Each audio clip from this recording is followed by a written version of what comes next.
Përshëndetje të nderuar miqtë e mi, përshëndetje të dashur ndjekës, ja ku po takohemi sërish së bashku për të ndarë një lajm i cili ka pushtuar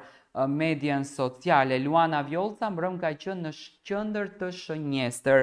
shënjestrës. Mbrëmjen e djeshme gjatë prezantimit të fermës VIP, Luana Vjollca ka tërhequr vëmendjen e publikut jo vetëm për paraqitjen elegante me fustanin e bardhë, por edhe për një detaj që nuk i ka shpëtuar syrit të ndjekësve.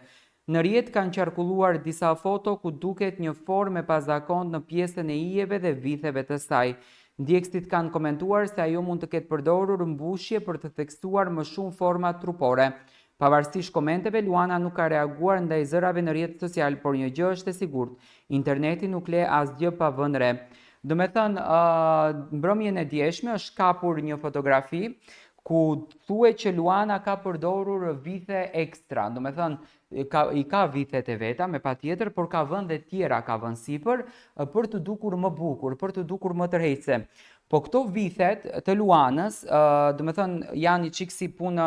katrori në trup, edhe duken shumë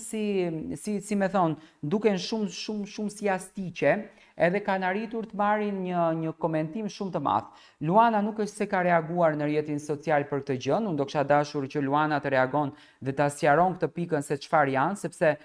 sinqerisht është diçka shumë e çuditshme kur e shikon në këtë formë, ose ndoshta ka veshur në diçka për belin që të ngushton, por ky stil lajm ka pushtuar rrjetin social duke komentuar që Luana, do me thënë, edhe në atë pjesën nuk është e vërtet, pasi që përflitet që ka shumë operacione plastike, përflitet që ka shumë botokse, përflitet që ka shumë ndërhyrje interesante, filera që janë këto fenomenet e femrave, por edhe në këtë pjesën thuhet që ka pas të pastme ekstra, do me thënë ka pas të pastme speciale për natën e mbrëmshme. Dua të marr mendimin tuaj, futuni, shikoni fotografit, do me thënë i keni gjithandej, dhe a mendoni që Luana e ka egzageruar natën e mbrëmshme në këtë pikën, edhe pse Luana nuk ka reaguar në fakt për këtë gjë.